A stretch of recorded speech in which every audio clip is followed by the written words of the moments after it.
Abbas Touré. Monsieur le Premier ministre, bismillah.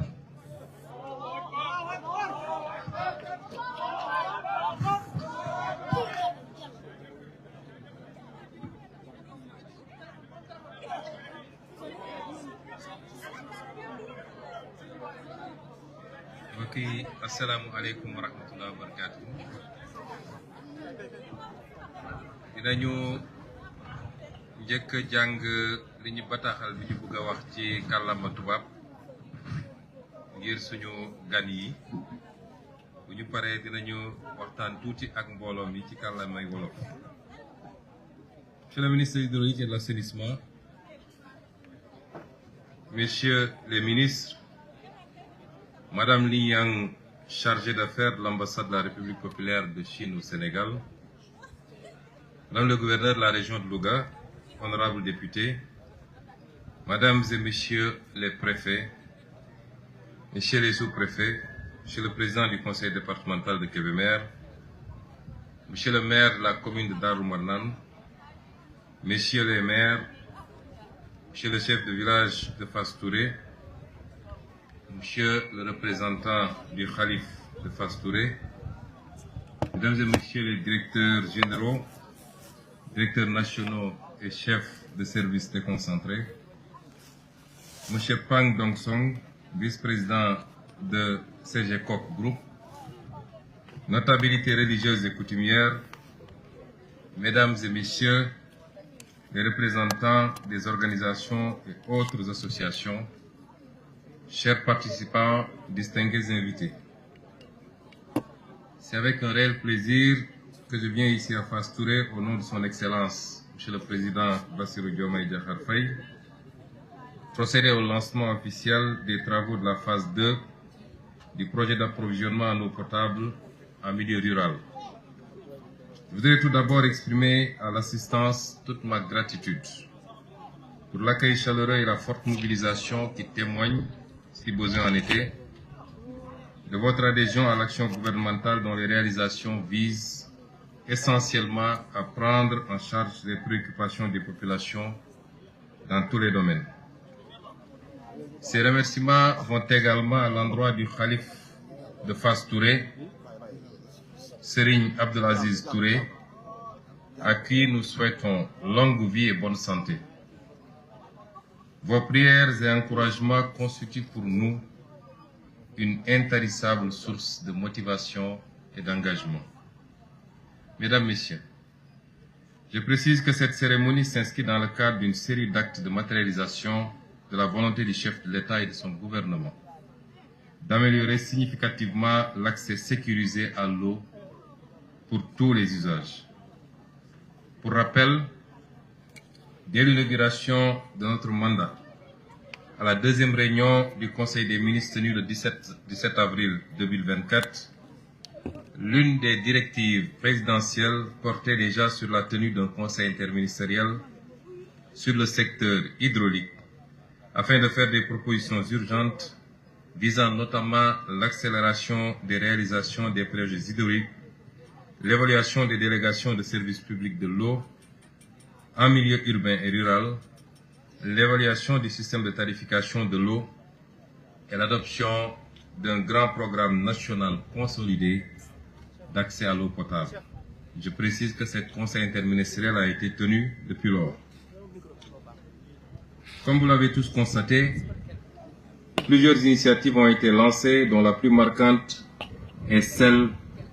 des autoroutes de l'eau qui se conçoivent à travers la réalisation de grands transferts d'eau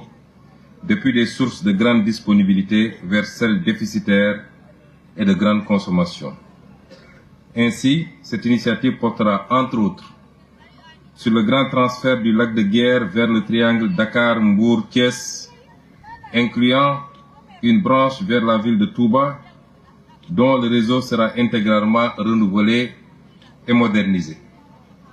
Je voudrais dire que le programme que nous lançons aujourd'hui n'est qu'un palliatif en attendant la réalisation de ce grand projet qui permettra de régler définitivement les préoccupations en matière hydraulique des populations de la zone, y compris la question de la salinité qui a été soulevée tantôt. Il y a également le transfert du lac de Guiers vers le Ferlo, les transferts interbassins avec 3 branches allant du fleuve Gambie, le barrage de Sambagalou, de la Kouluntou et de Bakel vers le bassin arachidier jusqu'à Thiès. Les transferts d'eau souterraine de l'axe Malem-Odar-Sadio,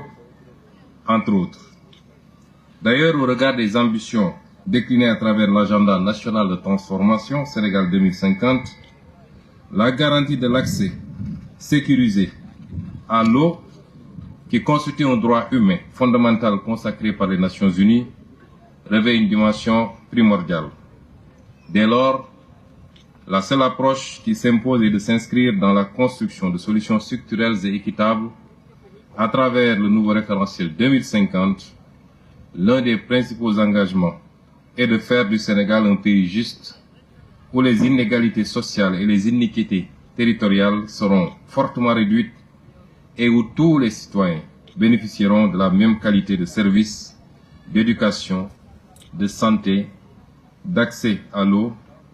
à l'électricité et à l'assainissement, à un logement décent, qu'ils habitent en ville ou dans un milieu rural, au nord comme au sud et d'ouest en est. La prise en charge des besoins en ce qui concerne l'eau sera basée sur une approche sécurité qui suggère une planification à long terme, notamment à l'horizon 2050, tenant compte de l'évolution démographique, une prise en compte de tous les usages et une diversification des sources en vue d'aboutir à une balance hydrique favorable. Mesdames et messieurs, parallèlement à cette initiative des autoroutes de l'eau, visant à régler de manière durable et sur un horizon moyen terme les problèmes de disponibilité de l'eau partout, pour tous et pour tous les usages, le gouvernement poursuivra ses efforts de prise en charge immédiate de tous les besoins en eau potable ayant un caractère urgent. D'où la pertinence de ce grand projet que nous venons de lancer et qui fait partie d'un dispositif global de nivellement des conditions d'accès à l'eau entre le milieu rural et le milieu urbain devant répondre aux mêmes standards. Par ailleurs, les travaux afférents à ce projet, en sus de s'inscrire en droite ligne du référentiel qui fait de l'équité un principe majeur, contribueront à l'atteinte des objectifs de développement durable, notamment son volet 6, eau potable et assainissement. Je vous ferai l'économie. Je vous passerai de revenir en détail sur ce que le ministre a déjà exposé, sur les composantes du projet. Nous avons tenu à le lancer ici, mais c'est un projet national. Ce n'est pas un projet seulement de Fass Touré, de la commune, du département ou de la région, mais c'est un projet national qui, à terme, devra permettre d'assouvir la soif de plus de 2 millions de Sénégalais à travers tout le territoire national. Mais qui dit accès à l'eau, notamment en milieu rural, inclut nécessairement le volet gouvernance. En effet, comme vous le savez, la gestion durable du service public de l'eau en milieu rural a connu plusieurs évolutions, passant d'un système participatif basé sur des comités de gestion et des associations d'usagers de forage, les ASSOFOR, à la création en 2014 de l'Office des forages ruraux, OFOR, avec un parc actuel de plus de 2000 systèmes d'alimentation en eau dans son patrimoine, dont 26% sous délégation au secteur privé, 7% sous gérance et 67% sous gestion ASSOFOR. Le défi de qualité du service public de l'eau reste encore une très forte préoccupation. La réforme de la gestion du service public de l'eau potable en milieu rural, même si l'intention était de parvenir à plus de professionnalisme, a fini par montrer des limites objectives et va par conséquent être réajustée par rapport aux exigences nouvelles. Je rappelle qu'au-delà des questions d'approvisionnement correct et de qualité de l'eau qui est servie, il se pose un problème d'équité, puisque le mètre cube de l'eau coûte beaucoup plus cher en milieu rural qu'en milieu urbain, ce qui est anormal, et le président de la République a donné des instructions pour que l'eau soit vendue au même prix partout où on se trouve au Sénégal, en milieu rural comme en milieu urbain. Pour ces raisons, et au vu du caractère stratégique du service public de l'eau, le gouvernement prendra toutes les dispositions nécessaires pour procéder à une évaluation globale, indépendante et inclusive de la mise en place des délégations de service public en vue de jeter les bases durables d'une gestion plus professionnelle et plus juste au profit des usagers.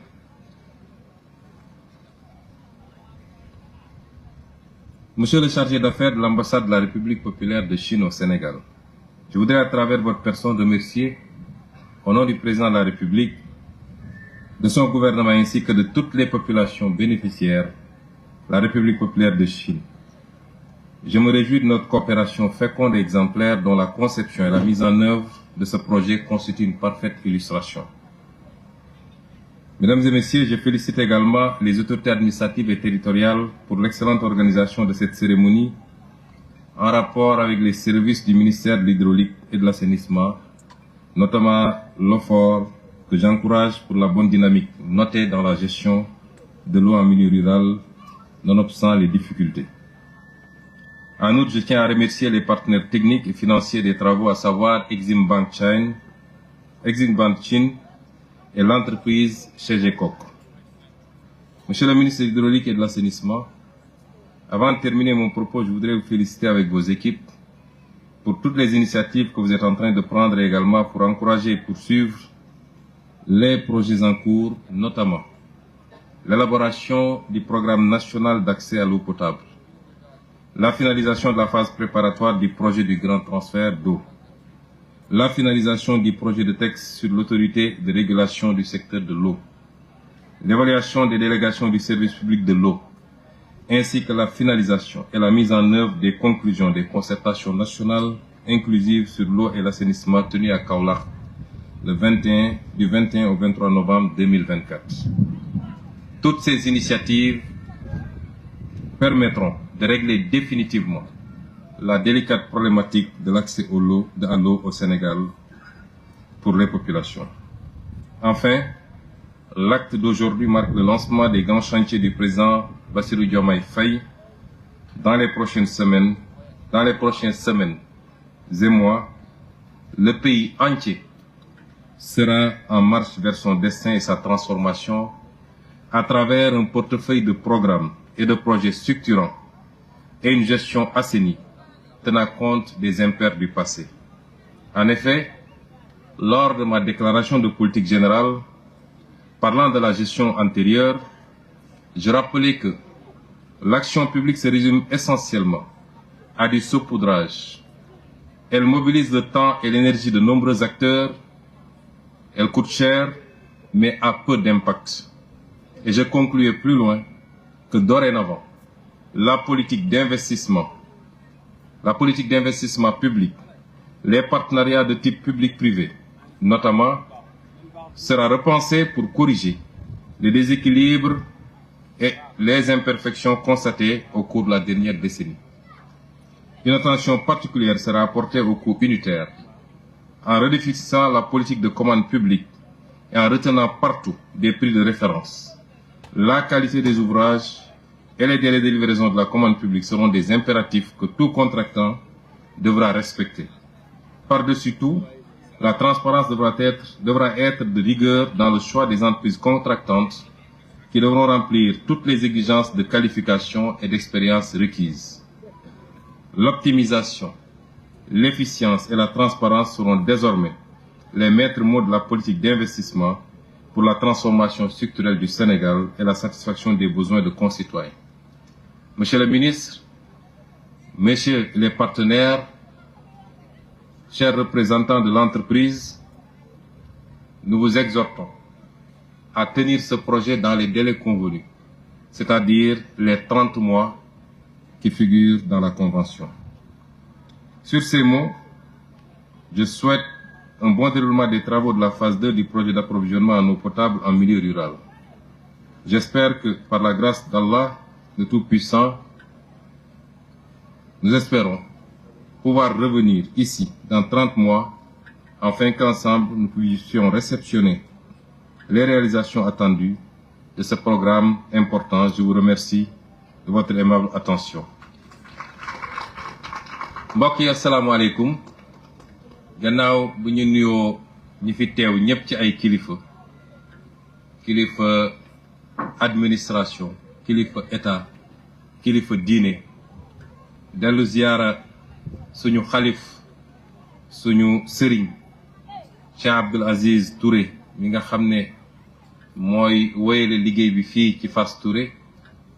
nuyu waa commune waa village bi nuyu waa commune bi nuyu waa département bi nuyu mboolem seen waa Sénégal ñu ngi feddali suñu mbégte teew fii tey ci li nga xam ne lu am solo la ndax nag nit mun na ñàkk courant nit mun na ñàkk connexion internet ak yeneen dina am lu mu wàññi ci moom waaye du xajamal dundam waaye nit bu ñàkk ndox defe naa tubaab moo ne l'eau c'est la vie ndox mooy dund moo tax suñu sëriñ bi fàttali léegi xaddis boobu ñuy wax ni ndox mooy li gën a kawe ci loo mën a sarax nit li ñu wër yépp ndox la gàncax gi ndox la jur gi ndox la ñun ñi suñu bopp ndox lañ ci science sax dañ naan boo jëlee nit defe naa jëmmu nit lu ëpp 70% ndox dong la kon ndoxay lépp kon nguur gu yor réew bu mënul andil askanam ndox dina jafe mu andil ko leneen moo tax président Bassirou Diomaye Faye def ko ci faratam def na ko démb tey doog a ñëw surtout nag ndox bi nga xam ne ci milieu rural la mooy suñ ne dëkku kaw gi mu def ko farata ndax moom dafa juddu yaru ci dëkku kaw doon dund problème mu ndox ci dëkkam gi mu dëkk di Njagañaaw moo tax bi muy nekk candidat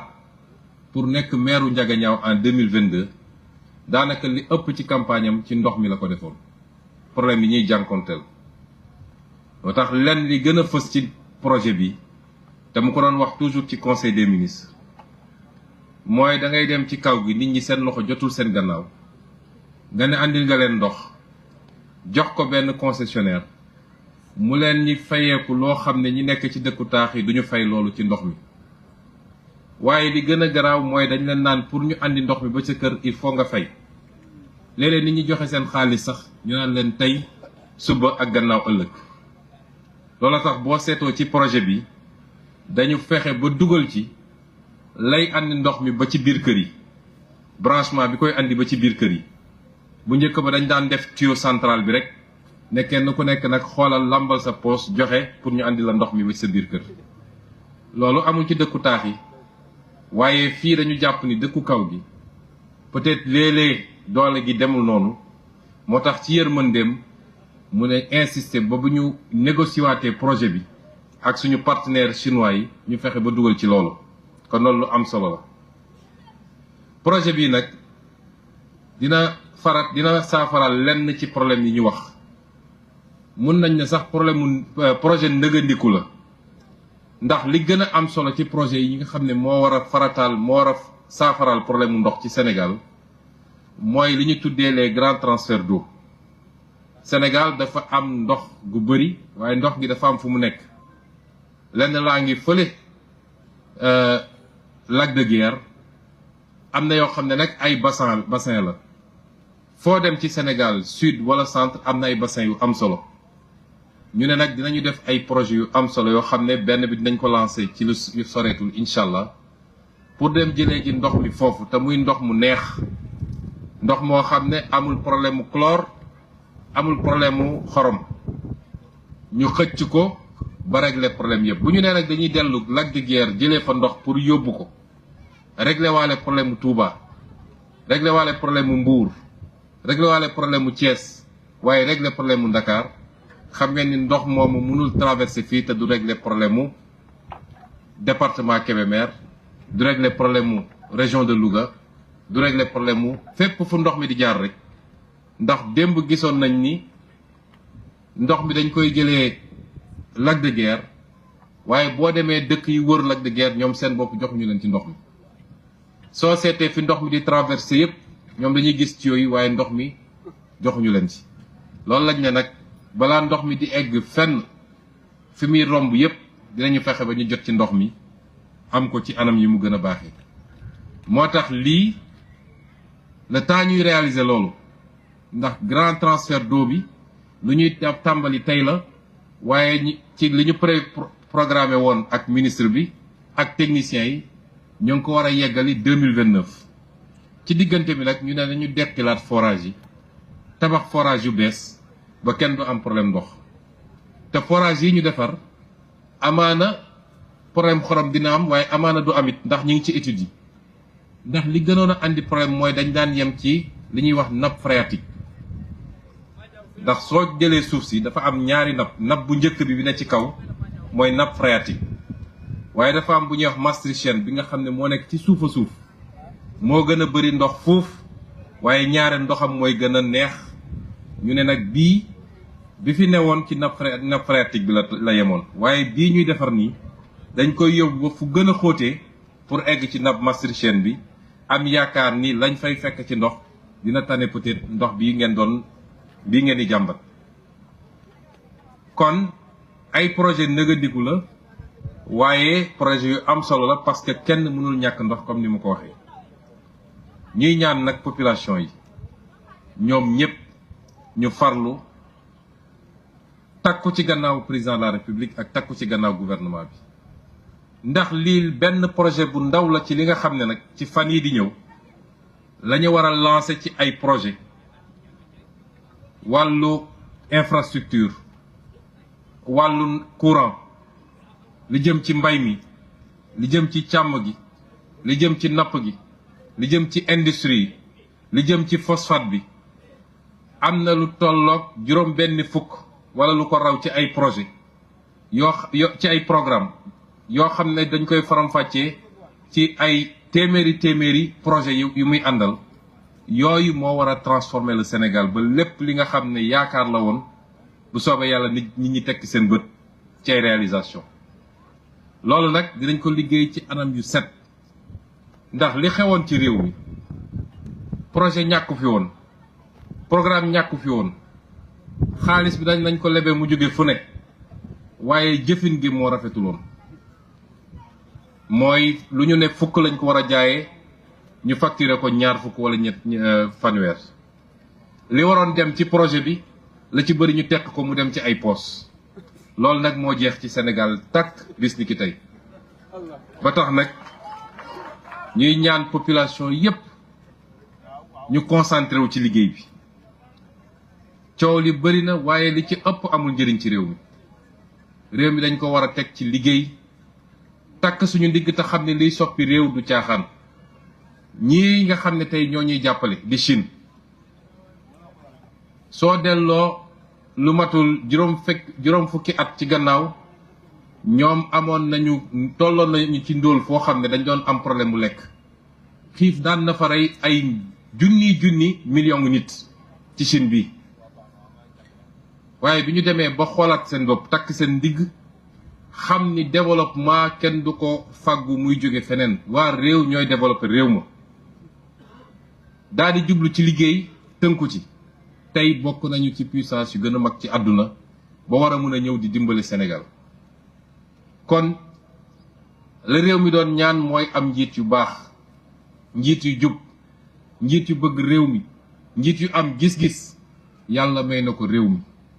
waaye nag njiit nu mu baax il faut mu am askan bu ko feelu loolu rek lañu ñaan askan wi mooy ñu jublu ci liggéey bi te xam ni nag mënuñu dëkk ci looy jóge bitim réew di ñëw fii dégg ngeen barki démb président Amérique bu bees bi nee na lépp luy programme bu doon jëm ci dimbale réew yu néew doole yi dakkal na ko fii ak ñetti weer